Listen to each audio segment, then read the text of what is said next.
waaw day am essence waaw bépp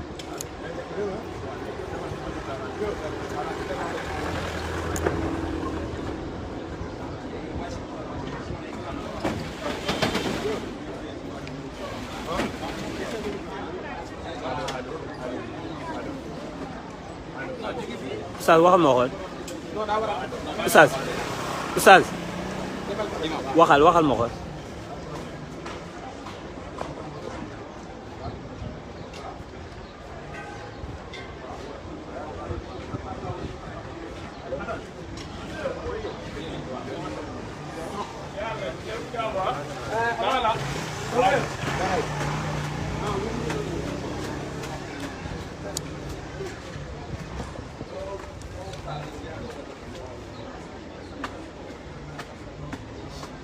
kii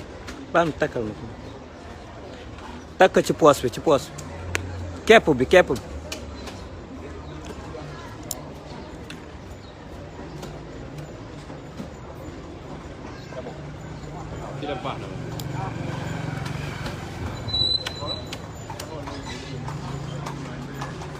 aca ndool laay i ma jox la jëluñu la laay fi indi ma jox la dina gaa yaa ngi dugg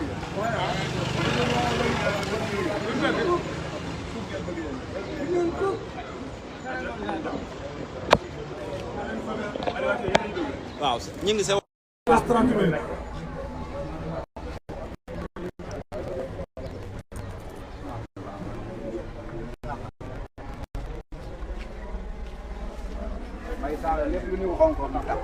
Merci.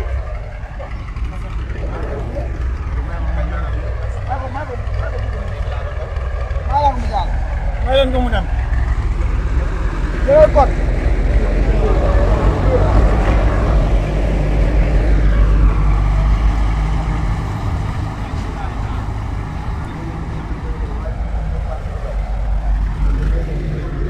may ñu gën a tënkuwaay 24 moo jotee balaa bi ñu déglu bu ñu am benn pression nañ jël suñu temps voilà comme bu ñu commencé moom nañ jël suñu temps quoi. Ça, c'est la note technique qu'on voulait un peu brandir, voilà, aux yeux de toutes les autorités et autres. Donc, voilà. Il y aura des questions de relance, je pense. Il n'y a pas de souci, il n'y a pas de souci. Question yi préparé nañ ko ak préparé wuñ dara. Mën nañ la parce que bu ñu amoon 3 ba 4 questions yoo xamante ne nga xam ne duñ nekk hors sujet ñoom duñ posé parce que mën nañ la posé question moom da lay génnee débat genre noonu la quoi dama xamul est-ce que waaw ñoom tàmm ngeen ko yéen tàmm ngeen ko waaw kër ga waaw effectivement bien sûr maîtriser le sujet bi waaw maîtriser c'est ça ñu tegloo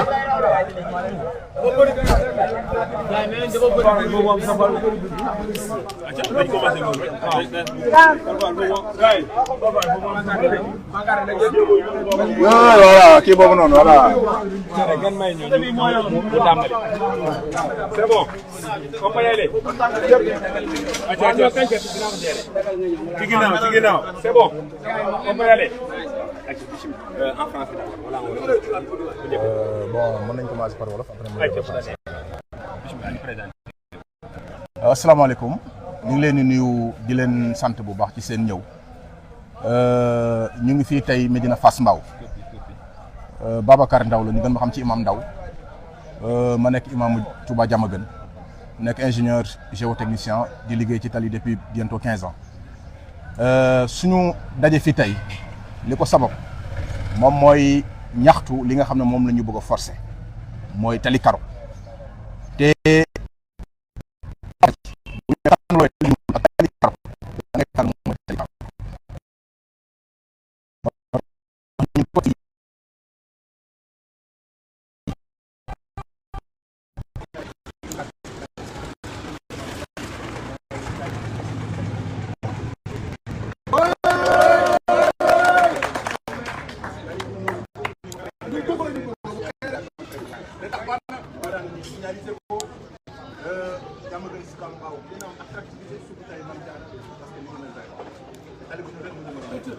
tali bi ñu nekk nii fii taxaw nii di wax exemple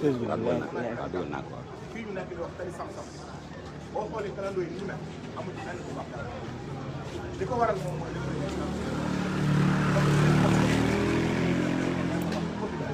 dañuy wax carrément ne tali Karo bokkam ndax kenn ci rawal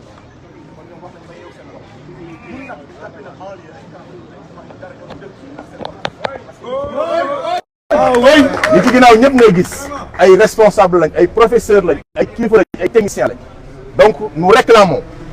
le dimanche pur et simple de la route tali Mame Diarra bëgguñu Karo tey bëgguñu tali Karo ëllëg li ñu bëgg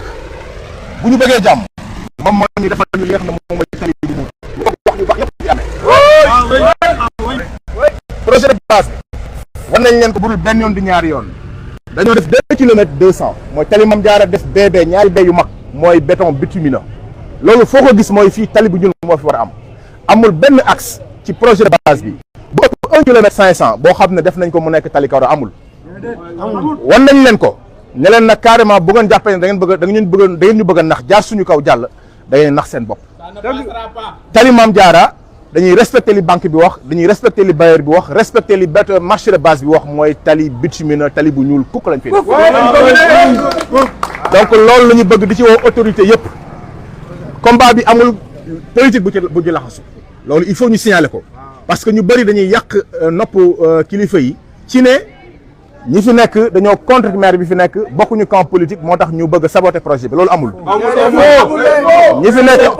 nekk à 98% c'est des patriotes c'est des pacifiants. donc jubanti bopp ñuy woote ci la ñuy dox bëgg autorité yi dox ci loolu ci tali Mame Diarra. tali Mame Diarra bu ñu jubalee jubanti tali bu ñuul lañ koy def. bu ñu bëggee nag leneen bu ñu bëggee dëngal wala ñu bëgg a saboter nañ ñu jéem a defal tali Karo te xam nañ ne du jàll. te boobaa dinañu dégg te nag dañuy lancer un appel aux autorités ñun ay légalistes lañu déposé nañ lu mat 5 demandes de marche à la sous-préfecture amul benn demande de marche bu préfet nangu yëpp la rejeté te buñ la waxee lan moo tax ñu rejeté ko amul benn motif boo xam ne ku yëngu ci droit xam nga dara ci droit xam nga ne motif yooyu benn motif taxawu ci ñu ngi koy jéggalu ndax autorité la waaye nag dañuy wax ne le droit à la marche le droit à la manifestation le droit à l'expression constitution bi moom moo ñu ko may waruñu woon sax def demande dañoo waroon yëgle rek mais malheureusement 5 demandes ñu rejeté ko du yoon jaaduwul te ay légalistes lañu waaye nag bés bu ñu bëggee forcer tali Karo dañuy wax fii aux yeux de tout le monde que dinañu dégg fu ne parce que ni nit ñi di def ba am li ñu bëgg ñun xam nañ ko te mën nañ ko ñi fi nekk ñëpp ay ndaw lañu donc ñi ngi lancé appel aux autorités ñu revenir ci li ñu waxoon ci njëlbeen gi mooy defal ñu tali Mame Diarra tali bu ñuul kuk am trait yu weex beneen bi mooy population bi ñëpp koo ci laaj dafay ñaaw njort parce que autoroute à péage bi nga xam ne moo nekk fii Diamaguène Sicap Mbao nga xam ne ñun précisément ñi nekk côté tali Mame Diarra ak Médina Fass ak li ko wër dañ ñoo tëj terre bi moo nekk suñu ginnaaw autoroute bi nekk suñu kanam ñu nekk ci benn kamb amul benn possibilité de dégagement wala voie de sortie bu ñu am benn tali bi ñu am mooy tali Mame Diarra ak tali bi ngeen nekk nii muy tali Sam-Sam bi ñu def fii tali Karo bëgg ñu force fële tali Karo ce qui fait que ñun diggante bi du am lenn luy ñuul ci diggante bi loolu jaadu na jaaduwul te duñu ko nangu benn yoon concurrence boobu Eiffage nag bëgg def nga xam ne ñu bëri ñu ngi koy ñaaw njort jàpp ne li tax mu bëgg ñu forcer tali Karo xam na ne su tali bi ñuulee nit mën na jógee ba Kër Massar dem ba Poste Thiaroye te du fay péage yu 1000 francs da koy tëb xam nañ loolu ñoom te ñoom xam nañ ne loolu soo calculer ci at yu bari day nekk manque à gagner bu yaatu ci ñoom moo tax nag ñu jàpp ne loolu moo tax peut-être ñu bëgg ñu forcer tali Karo d'autant plus que ki koy réaliser mooy entreprise bi war a defar tali bi Eiffage da te ñoom moom autoroute à péage bi donc ñun ñi ngi wax autorités yi conflit d'intérêt boobu bëgguñu mu am te préférence nationale bi ñuy wax gëm sa bopp bi ñuy wax ak jub-jubal jubanti bi ñuy wax dañoo bëgg ñu wan ñu ko fii tali Mame Diarra defal ñu tali bu ñuul ñu am choix entre jël péage wala jël li nga xamante ne moom mooy tali Mame Diarra beneen bi may daanalee moom mooy amul benn sortie péage wala benn entrée péage boo xam ne day génn ci tali Karo amul kon ñun bu ñu seetaanee ba ñu defal ñu tali Karo fii tali Mame Diarra xam leen ne entrée ak sortie péage moom pare nañ ci péage sortie yi mu am yëpp day génn ci tali bu ñuul moo tax ñun ñu bëgg tali Mame Diarra ñuul ba ñu mën a am fii génnukaay ci APH bi ak duggukaay ci APH bi beneen bi nga xamante ne ñoom ñi ngi ciy jafandu naan zone bi zone ndox la loolu amul fi ngeen taxaw Gannous la piste 2 bi réglé na lépp luy assainissement ak 80%. lépp luy canal lépp luy bassin am na lu mat ñeenti bassin diggante Fass Mbao ba wala ñu bëgg ñoo nelawloo wala ñu bëgg ñoo gëmloo ne tali karo moom moo baax tali Mame Diarra loolu amul xam ne du am problème mu daje wala quoi que ce soit doodaan yi dañ koy signaler noir et blanc ci tali bu ñuul te loolu amul ci tali karo donc ñun dañoo nekk zone boo xamante ne macha allah ñooñu dina yàgg ci département de Pikine 310 000 habitants kon war nañu saboté lépp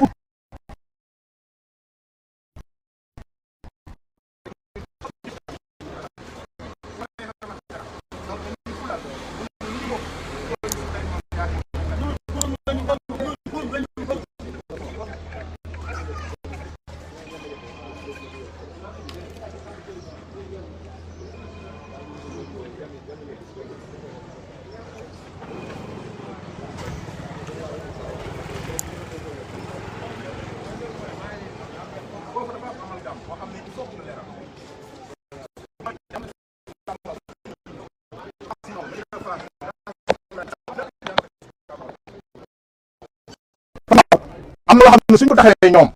ñun dañuy am lu ñu metti ci ñoom parce que ñoo ñoom benn lañu ñoom am nañu génnukaay Fass Mbao amuñu problème mu tata wala bis mu jaar du génn si tali bi ñu ngay taxaw bis loolu moo tax ñoom ñu ne comme Fass Mbao amuñu problème mu génnukaay ñoom loolu leen defal même boo ne woon da nga koy def sax tali bu xonk dañuy jël ñu ne kon niñ commencé Fass Mbao loolu damay lancer un appel aux populations de Fass Mbao xam ne ñun ak ñoom benn lañu bu ñu accepté mu kenn di jaar ci ñoom pour mën a saboter loolu moo ko war a njëkk a bañ loolu moom moo tax ñoom ñu commencé seen point de seen journée de lancement boobu ñu commencé ko Fass Mbao woo quelques imams woo quelques délégués ne voilà démarré nañ travaux yi te li lay wane ay légaliste lañu mooy suñu neexoon dem saboter ko mais saboter wuñu dañoo bëgg a jaar ci voie normale waaye nag am na fu ñu toll ñëpp dinañu dégg am na fu ñu toll ñëpp dinañu dégg bañuñ ci dara donc nañu autorités yi bàyyi xel xam ne ci dëkk bi la ñu dëkk xam ne li ñu bëgg mooy li àdduna yëpp bëgg mooy tali bu ñuul. voilà leneen li ci topp mooy ñu ngi ci à 2 mois de l'hivernage jamono ji. ok nii liggéey bi nga xam ne moom la tali Mame Diarra bi war a jëm daanaka dina dem ba mois août tey nag mu nekk ci juróom-benn weer ndax tey indi ay gàllankoor ci foofu noonu. waaw xam nga nawet mësul tardel benn tali liggéeyu tali ñii liggéey muy Eiffage ay experts lañu jàllale nañu autoroute à péage ci dex man xam naa ci dara. ku mën a liggéey ci dex nga xam ne ndox mi teewu la est-ce que war nga am problème mu liggéey ci nawet loolu yëpp ay lay la yu ñuy lay rek ñun yàgg nañ teg tali bu ñuul di teg enrobé ak finisseur bi muy taw ñu kon ne di ko teg parce que li ñu gëmloo askan wi mooy tali day yàq li nga xamante ne moom mooy tali bu ñuul loolu amul donc loolu nañ ci bàyyi xel bu baax a baax a baax tali bu ñuul ndoxu taw mënu koo yàq la preuve saa bu tawee yàgg ngeen gis ay saret di jàllale nit ñi postu Caaroy ba Jaksaaw ay saret ñoo jàllale nit ñi ndax nit du fa mën a jaar oto du fa mën a jaar ndax fees dell ak ndox te tali bu ñuul boobu ba léegi mi ngi fa donc li ñuy wax mooy buñ ñu gëmloo ne ndox day yàq tali Mame Diarra ma rappelé li ko yàq nekkul ndox de li ko yàq ñoom la parce que biñ ko liggéeyee en 2005 2006 dañoo toog 2 ans am beneen projet bu ñëw dagg côté droite bi dagg ko lépp dugal ay tuyaux moo tax ngeen gis ba léegi ñuul bi nekkoon ci côté gauche bi ba léegi mi ngi fa. ba léegi ñuul boobu mi ngi fa. te pourtant xeer bu xonk moo nekk ci suuf ñoom xam nañu ne xeer bu xonk kenn ku ko liggéey ci zone yu mel nii moo tax ñu ne kon dañuy jël concassé 0,35 mooy xeer bu ñuul bi jiital ko loolu moom moo am wàcc ko moom ngeen gis xeer bu ñuul boobu loolu moom mooy liggéey tali bi ak li war a nekk ci kaw. projet bu ñu toll war naa laaj ay koppar yu am solo yu mën a tax mais daanaka lu ñu xool daanaka ci wax ji yëpp wàllum koppar bi budget bi nga xam ne moom lañ war a taxawee tali bi génn ko tey am nga ci ay leeral wala jàpp ngeen ne toujours doonoo nekk ci li nga xam ne moom moo di ay jiitu jaar. budget bi génn na bu yàgg parce que Promoville projet bu commencé la depuis 2017 2018 ñun am nañ chance su liggéey zone nord liggéey ci zone centre depuis 2017 ba léegi kon xam nañ li ñuy wax bu baax a baax bailleur bi koy financé mooy BAD ak banque arabe ñoom ñooy financé Promoville ak une partie bu ndaw état du Sénégal donc loolu bu ñu gëmloo problème financement yi yemb na lépp mi ngi fi li des mooy lan mooy am volonté liggéey ko liggéey bu baax loolu nag la ñuy réclamer surtout mu doon tali bu ñuul te ñoom dañoo yeew seen bopp ñoom nee nañu tali bu ñu tali karo moo gën a cher tali bu ñuul kon da ko loolu amul ku ne xam na ko léegi nan ngay waxee ni lii moo gën a cher ba pare bëgg ne problème budget nga am population bëgg lu gën a yomb nga ne amul loolu kenn xamul lu mu doon donc nañu bàyyi seen caaxaan yi te defaruñu tali bu ñuul kuk bàyyi li nga xamante ne moom la ñuy wax nit ñi mooy tali karo bëgguñu tali karo tey bëgguñu tali karo ëllëg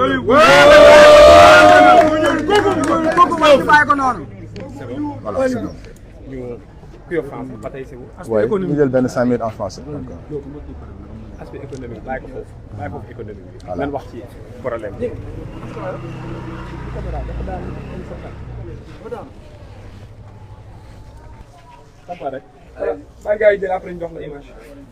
On peut démarrer.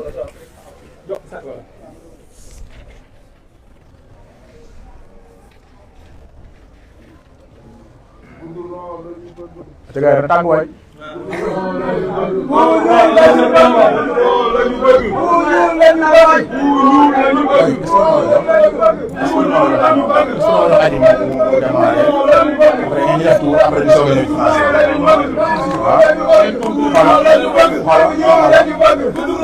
dama bëgg a jox ñi ku nekk jël en wolof ay yóbbaat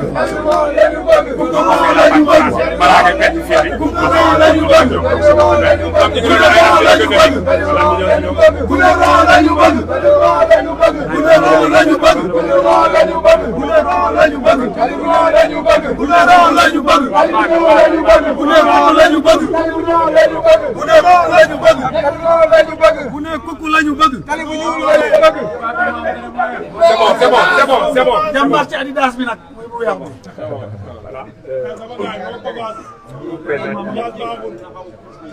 xool ko si nii. c'est bon ah. mais nga comprendre parce que man position bi nii damay yokkeelu rek. waaw damaa mujjee tuuti. ma yegg. c'est bon ah. Voilà. C'est bon, on est OK. Vous vous présentez et vous revenez sur ce qui vous regroupe ici aujourd'hui. Voilà, moi c'est Babacar Ndao, je connais sous le nom de Imam Ndao. Je suis l'imam de la grande mosquée de Touba Diamaguène. Je suis ingénieur géologue géotechnicien. Je suis également membre du collectif dénommé Collectif des associations pour la défense des intérêts de Tali Mame Diarra et environ. Donc c'est ce collectif qui a eu l'initiative d'organiser ce sitting, ce point de presse, pour encore une fois s'adresser aux autorités compétentes pour que ce forcing qui est en train d'être imposé à tout Tali Mame Diarra ne puisse pas prospérer. Donc c'est ce qui a motivé le collectif, c'est ce qui a amené tout, comment dirais-je, ce que vous voyez ici, pour que, comment dirais-je, la vérité soit restaurée dans le cadre de ce projet de réhabilitation ou de reconstruction de la route Tali Mame Diarra. Ah oui, Maintenant, pour résumer, ce que nous réclamons en tant que collectif, c'est de faire une référence au projet de base. Puisqu'on ne peut pas avoir un projet de base qui spécifie de façon très claire que la route Tali Mame Diarra doit être réalisée en béton bitumineux, puisque faisant un linéaire de 2 km 200. Il n'y a aucune route dans ce projet de base dont je fais allusion qui spécifie le bitumage, disons, d'une route inférieure à 1 km 500 ou 1 km 200. Toutes les voiries qui sont bien évidemment des voiries de quartier, qui ne font pas 800 mètres ou 900 mètres, sont réalisées en pavé dans le cadre de ce projet de base dont je parle. Sauf les voiries qui excèdent 1 km 500, notamment Tali Mame Diarra. Donc Tali Mame Diarra, qui fait un linéaire de 2 km 300, doit être réalisé en béton bitumineux ou enrobé bitumineux, plus précisément en goudron, comme on le connaît. Nous ne voulons pas autre chose qu'une route bitumée. Une route noirâtre, bitumée avec une signalisation blanchâtre au milieu. Avec des domaines bien signalés. Nous réclamons, pur et simple, le bitumage de Tali Mame Diarra, pas autre chose. Maintenant, ils s'agrippent sur des raisons qui ne tiennent pas la route. Ils disent que nous avons un problème de nappe, ce qui est archi faux. Nous n'avons jamais un problème de nappe depuis que piste 2 est passé ici. Vous avez vu que plus de 4 bassins sont réalisés. De Fass Mbao à Gouiga. 4 bassins qui sont réalisés, qui ont contribué au rabattement de la nappe. Donc aujourd'hui, la nappe est rabattue jusqu'à plus d'1 mètre. Et les sondages géotechniques qui ont été réalisés par Eiffage le prouvent à suffisance. Tous les sondages réalisés par l'entreprise Eiffage, selon eux, montrent que la nappe est au moins à 60 mètres. Et même si la nappe était à 40 ou 20 mètres, nous avons des voiries qui sont réalisées ici à Sicap Mbao, qui sont faites en bitume, qui sont des routes noirâtres, comme on le connaît, et qui tiennent toujours. C'est des routes qui ont été réalisées par l'entreprise, toujours dans le cadre de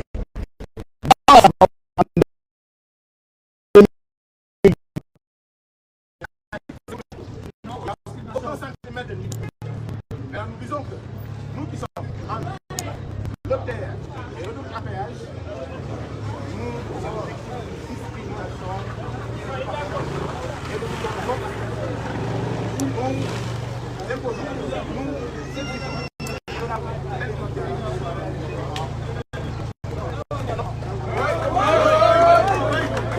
nous ne voulons pas de routes pavées. Nous voulons ces routes pavées dans les voiries des quartiers. Ces routes pavées, nous le voulons dans les voiries des quartiers et pas dans l'axe principal qui est l'axe unique de dégagement qui permet de desservir toute la communauté, qui permet d'aller directement à l'hôpital de Thiaroye, qui permet de contourner le péage sans payer le bus, qui permet d'aller vite à Dakar via Dakar sans pour autant payer 600 ou 700 francs à l'extérieur national pour aller à Dakar. Donc, nous avons aussi qu'on appelle la population de Fass-Mbao. Nous le disons que la commune de Yamoussoukro est nous sommes une seule commune et pas 4 communes. Je dis cela parce que la journée de lancement a été organisée à Fass-Mbao. Ils ont dit que toute la population est d'accord alors que c'est Fass-Mbao, ils n'ont pas de problème de chef. Fass-Mbao, pour aller à Dakar, où ils veulent, il leur suffit simplement de se mettre sur la route qui est devant eux pour prendre le bus de la. Contrairement à nous autres quartiers qui sommes enclavés, qui sont ici entre Fass-Mbao et Gouiga, nous avons tous les problèmes du monde pour sortir. Donc nous leur disons que revenez dans le combat qui est le nôtre, qui est un combat, disons, citoyen, qui est un combat patriotique, qui ne regarde aucune, comment dire, obédience politique. Je tiens à rappeler également que il n'existe pas de parti pris ou de tiraillement politique dans ce combat. Nous ne sommes pas des adversaires du maire. Nous sommes du même camp politique que le maire. Nous sommes tous à 90%, voire 99% des patriotes qui sont du même parti que le maire, du même parti que le Premier ministre, du même parti que le président. Dans le cadre maintenant du slogan tant chanté, tant vanté, qui est le Djoubel Djoubanti auquel nous croyons, nous voulons que cette route Tali Mame Diarra soit réalisée en enrobé bitumineux et non en pavage. Et ceci conformément au projet initial, au projet de base, qui disait de façon très claire, noir sur blanc, que la route Tali Mame Diarra faisant un linéaire de 2 km 200 doit être réalisée en enrobé bitumineux, Tali bu ñuul kukk, et non en pavage. Vous avez tout tantôt parlé de conflit d'intérêts. Nous parlons de conflit d'intérêts, puisque c'est juste des suspicions. Vous savez que l'entreprise exécutante, l'entreprise qui réalise, c'est Eiffage Sénégal. C'est ce même Eiffage Sénégal qui réalise la route ou qui est concessionnaire, disons, de l'autoroute à péage. Donc, nous disons que on ne peut pas être dans une zone où le même Eiffage qui a réalisé, disons, la route Tali Mame Diarra ou l'autoroute à péage doit réaliser la route, disons, Tali Mame Diarra. Donc, nous disons qu'il y a un conflit d'intérêts. Par conséquent, nous appelons les autorités à faire preuve de vigilance, à faire respecter Eiffage le cahier de charge initial, qui est de réaliser la route Tali Mame Diarra en enrobé bitumineux, et pas autre chose. Voilà. Point qui n'a pas été abordé, c'est par rapport au budget, parce que vous l'avez dit. Voilà, allez-y. Par rapport au budget. Allez-y. Maintenant, par rapport au budget, ils disent qu'ils ont un problème de budget. Tel n'est pas le cas. Puisque une route bitumée coûte plus cher qu'une route en pavé. Puisque une route en pavé, comme vous le savez, ne coûte pas trop cher.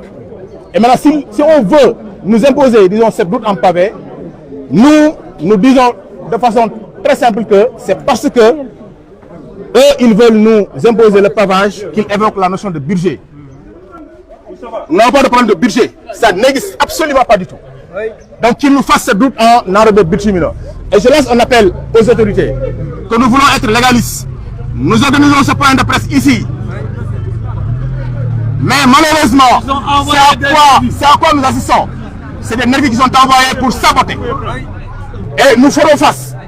Nous sommes des légalistes, mais nous sommes des jeunes qui n'ont absolument rien peur. Il faut que ce soit très clair. Il faut que ce soit très clair. La police est ici présente. Nous leur lançons un appel de faire taire, disons, certaines dérives. Nous n'accepterons pas du tout, dans le cadre, disons, de notre légalité, nous n'accepterons pas du tout que qui que ce soit vienne perturber notre manifestation. Il faut que ça soit très clair. Très clair. Voilà. Ça va, gars, concentrez-vous. Vous ne devez pas parler. Voilà. Il y a des gens qui payent, ne vous en faites pas.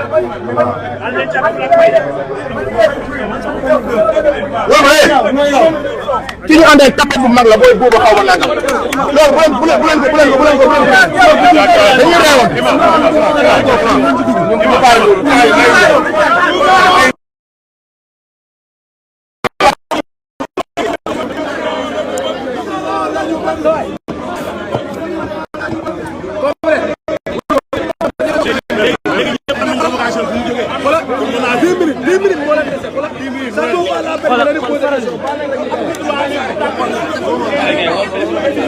ana beneen micro bi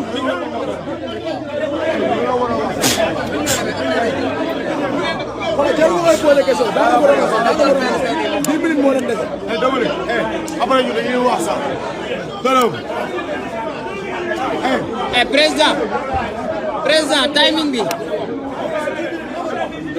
président 11 minutes moo leen dese. waaw mbokk internet EDTV comme ni ngeen ko gisee rek benn mouvement la boo xamante ne mu ngi fii ci Diamaguène Sicap Mbao ngir xeex li nga xamante ne état bi moom moo ko mayoon ki nga xamante ne mooy population bi ginnaaw ba maire daal di jaaree ci population bi pour laaj leen li nga xamante ne moom mooy seen choix ci li nga xamante ne moom la leen état bi may muy tëli bi ñu war a defar jógee ci appuyage bi jëm fi nga xamante ne moom mooy Fass Mbao Kër Massar. oui ginnaaw loolu nag askan bi juróon na coow lu bëri ak maire bi ngir dañ leen a proposé Téricoro te bëgguñu Téricoro ñoom li ñu bëgg moom mooy que ne Téré goudron looloo waraloon coow li ñu jotoon génn police daal leen tere boobu sorti tey jii nii ñu génn ngir dénoncer seen i mbir ñenn ci askan bi génn di ay nervi laa ko mën a tuddee ñoo ngir def sabotage bu ko defee rek dañ leen a bàyyi ngeen xool ñi nga xamante ne ñoom ci nekk sañ kanam soxna si muy wax ngeen dégg.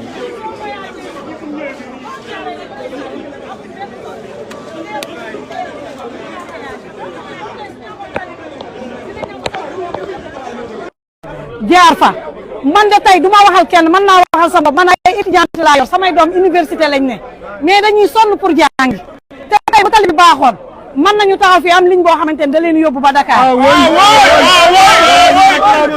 maire yi nga xamante ne dañuy jóge fii di jaay jën noonu la ñuy sonnee tali Maam Jaara bi dañ ko war a ñuulal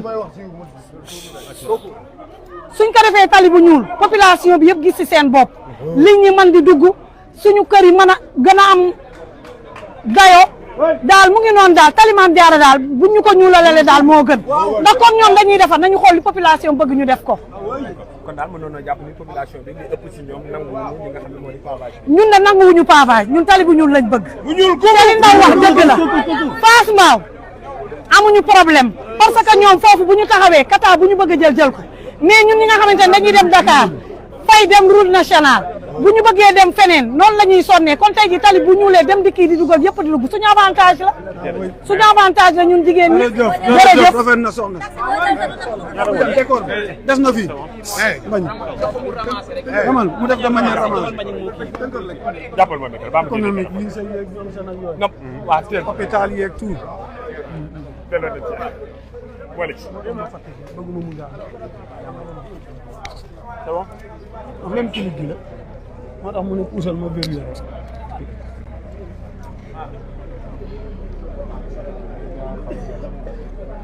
ñun ñoo ma dëkk di ma ne ko jàngal par rapport ak ñoom li ñu wax da ngay wax côté moo xam ne ñoom waxee wu fekk am nay manquement yooyu rek ngay doon d'accord waaw salaamaaleykum Mbagnick Ndaw ma dëkk ci gox bi nekk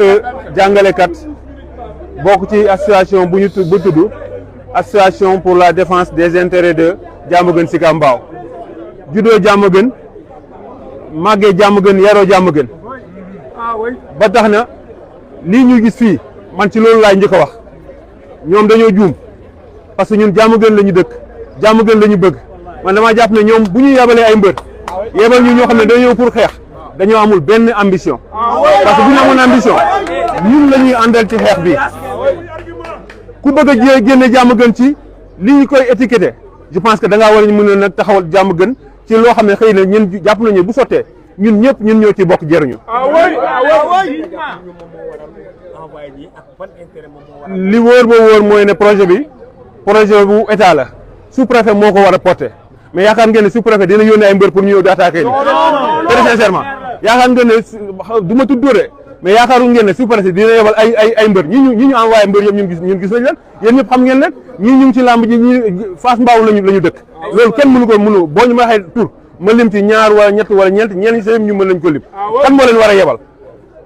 war a yebal loolu moo war a nekk question bi ñooñu nag li ñu bëgg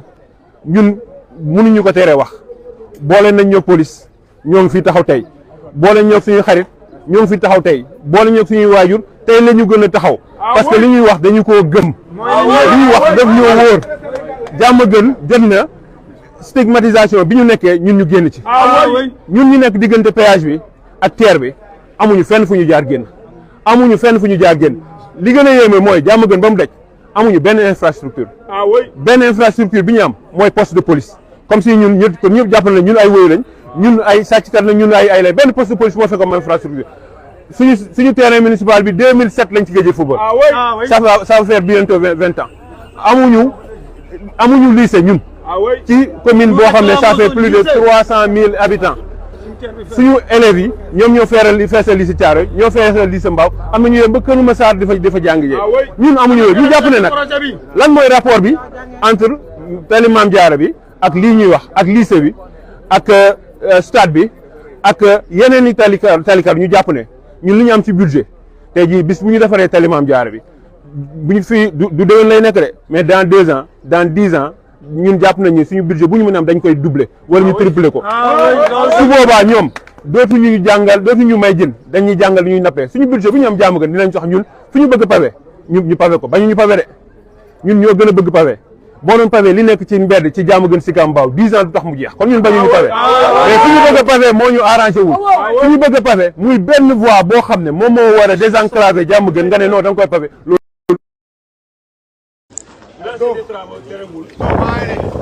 li ñu bëgg lii la ñu bëgg te ñun ba suba ba ginnaaw suba jàpp nañu ne ñu ñaan ñi nga xam ne commencé ko ci njiitu réew commencé ko ci premier ministre ñu am ci yaakaar ñoom waa jubal bi xeex ba tey ñoom ñu teg toog fii ñu leen di ñaan di yaakaar ne nag ñoom du li gën a bon ci jàmm gën a soxla ñoom dañu ñoo jàngal ne bëgg sa réew xeexal sa réew da lay jaral lu nekk dañu ñoo jàngal ne ku bëgg sa réew da nga koy bëggal lu baax encore une fois ñun amuñu benn problème ak le maire donc ñëpp xam nañ ne c'est notre premier collaborateur ku ci mel comme man suñu xeex du le maire ñun dañoo jàpp ne sax ñoom bu ñu comprendre tey dañ leen gis fii ci ginnaaw daan nañ taxaw di xeex tali Mame Diarra nit ñi di ko xeex mu nekk ci ginnaaw kon jàpp naa ne dañ koy woowaat ci loolu ñun li ñu xeex du xeex ak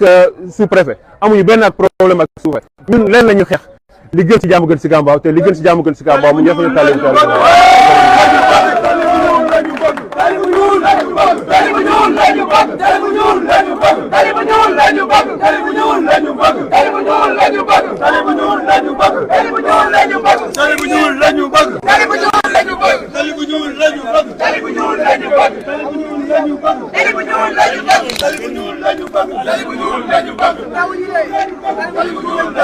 waaw mbokk internet yi comme ñoo ko gisandoo dégg ne li nga xamante ne moom mooy seen cadre yi li ñu wax mooy que ne tali bu ñuul lañ bëgguñu li nga xamante ne moom mooy pavage di leen leeral que ne rek